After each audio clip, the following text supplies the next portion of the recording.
Halo,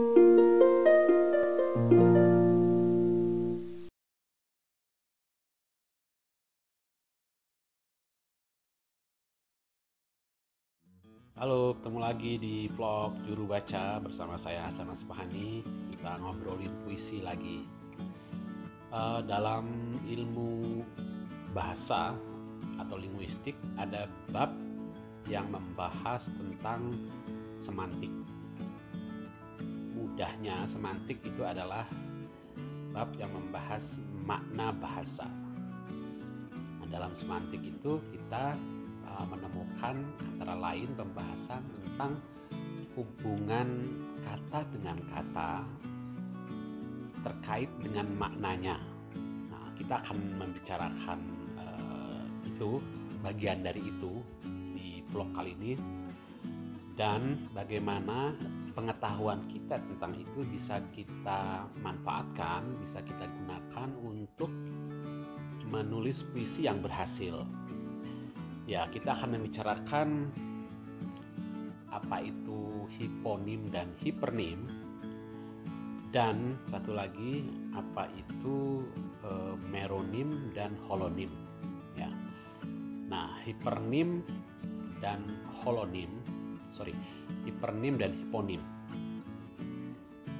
Mudahnya begini, kalau kita punya dua kata, binatang satu dan burung. Burung itu adalah binatang, bagian dari binatang. Binatang itu terdiri bermacam-macam, antara lain burung. Maka dalam semantik, hubungan keduanya adalah burung itu hiponim dari binatang, dan binatang adalah hipernim dari burung. Jadi hipernim itu adalah kata yang lebih luas maknanya terhadap kata lain yang adalah bagian dari keluasan itu. Kayak tadi, burung itu bagian dari makna binatang yang lebih luas. Kucing juga anggota atau bagian dari binatang. Nah, hiponim adalah binatang adalah hiponim bagi kucing, bagi burung, bagi kuda, bagi ikan. Ikan, kuda, burung, kucing adalah hiponim dari binatang. Nah, itu mudahnya memahami. Sekarang pikirkan kata-kata apa yang berhubungan secara demikian. Kayu bukan hipernim dari, gak ada hubungannya sama kucing, gak ada hubungannya, tapi kayu bisa menjadi hiponim dari pohon kayu. Ya, ini kita jenis kayu, misalnya meranti, misalnya hipernim dari meranti, dari ulin, dari kayu kapur, dari kayu, kira-kira hubungannya begitu. Nah, kita bisa menganalisa kata ketika tidak sedang menulis puisi. Misalnya kita pikirkan aja kata-kata apa yang hubungannya adalah yang satu hipernim, yang satunya hiponim. Indonesia misalnya itu bisa menjadi hipernim dari Kalimantan, Jawa, Sumatera, Jawa, Kalimantan itu adalah bagian dari pulau-pulau yang ada di Indonesia. Indonesia adalah negara kepulauan. Nah, kira-kira begitu. Cari aja tuh yang kata-kata yang begitu, bisa kita list, dan nanti kita lihat bagaimana caranya kita bisa memberdayakan itu, memanfaatkan itu untuk menulis puisi yang berhasil, yang menarik dan mengasihkan bagi kita. Ya, itu hipernim dan hiponim. Yang lain yang ingin kita bicarakan adalah, nah ini lebih menarik buat saya, meronim dan holonim. Agak mirip dengan hiponim dan hipernim tadi, tapi bisa dengan mudah kita bedakan. Misalnya gini, pohon itu terdiri dari batang, akar, daun, cabang, ranting, apalagi kulit batang, pucuk,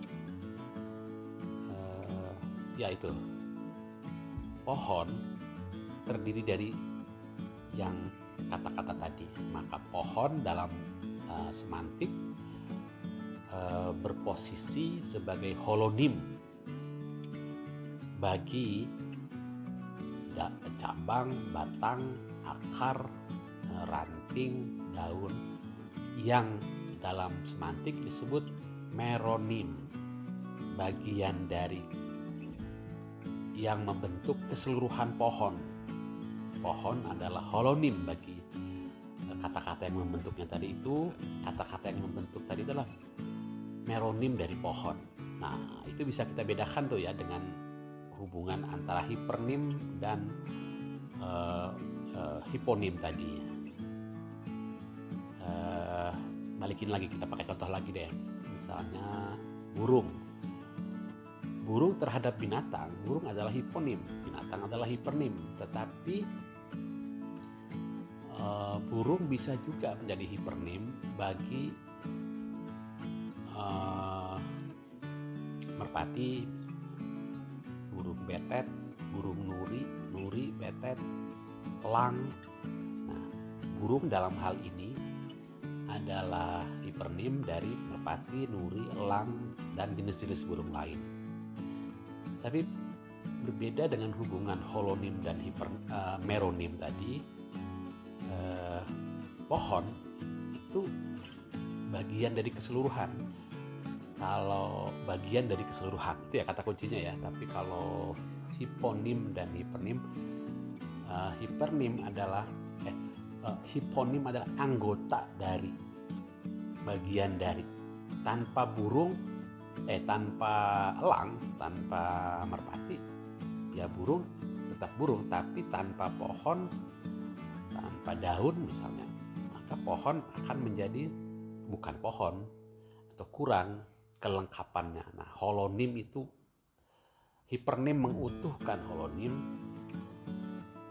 Kalau hipernim itu menambah, melengkapi dari khasanah hipernim. Nah, itu hubungannya. Jadi, dengan mengetahui hubungan kata yang seperti itu, kita bisa memakai itu dalam puisi kita. Gitu. Misalnya dalam sajak liris, misalnya ketika kita ingin mengucapkan sesuatu bahwa aku adalah bagian darimu, tentu lebih akrab makna yang tercipta kalau kita memakai kata yang hubungannya adalah holonim dan meronimnya. Jadi pengetahuan kita tentang hubungan kata, apakah itu hiponim atau hipernim atau meronim dengan holonim, bisa kita pakai dalam puisi kita untuk mengejar atau membangun atau menghadirkan keutuhan sajak kita, kepaduan, atau bisa juga kompleksitas, kepelikan, dua syarat, dua keadaan, dua situasi yang seperti kita bicarakan di video-video kita sebelumnya adalah syarat dari sebuah puisi yang berhasil. Selain intensitas, ya, kepaduan atau keutuhan, kompleksitas atau kepelikan dan intensitas. Nah, paling tidak kita mengenal lagi satu perangkat puitika yang kita pinjam, yang kita curi dari ilmu semantik, kita susupkan ke dalam